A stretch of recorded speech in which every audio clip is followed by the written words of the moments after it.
သူများကိုပြစ်တင်တာမဟုတ်ဘဲနဲ့တခုခုဆိုလို့ရှိရင်ကိုယ့်ကိုအရင်ပြစ်တင်တာပေါ့နော်မင်္ဂလာပါညီမအမေပဲပါအမနဲ့အတူတူ Zumba instructor လက်ရှိလုပ်နေတယ်ပထမဆုံးကတော့အမ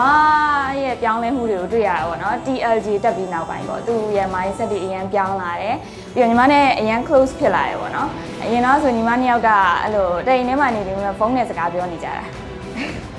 ယောက်ကအခန်းထဲမှာတယောက်ကအပြင်မှာ contact ကတော့ messenger ကနေပဲသွားကြတာ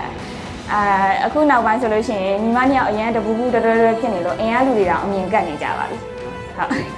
အဲ့ဒီ level တခုရောက်လာတယ်ပေါ့နော်ဒီနေ့နောက်လာတဲ့အကြောင်းရင်းဝင်ငွေကောင်းခြင်းနဲ့ system ကောင်းခြင်းနဲ့ပြီးရင်ကိုယ့်ရဲ့ပြောင်းလဲမှုတွေကိုတွေ့ခြင်းနဲ့โอเคပထမဦးဆုံးတော့ညီမရဲ့ဒီခေါင်းလေးပေါ်မှာပေါ့နော်မြည်သီးလေးတင်းဆိုပြီးအဲ့လိုလင်းသွားတဲ့အချက်တစ်ချက်ရှိတယ်ပေါ့နော်အဲ့ဒါဘာလဲဆိုလို့ရှိရင်ပြဿနာကိုပဲအဖြေကလည်းကိုပဲ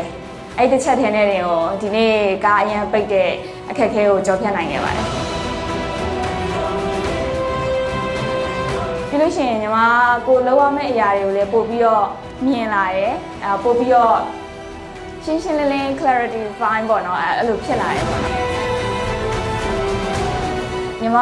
လောက်ရမယ့်ဟာတွေကိုပို့ပြီးသိရုံမဟုတ်ဘဲနဲ့ညီမ action ကိုပို့ပြီးမြင်မြန်ဆန်ဆန်လုပ်ဖြစ်လာတယ်အဲ့ဒါတော့ညီမရဲ့အကြီးမားဆုံးပြောင်းလဲမှုပဲပေါ့နော်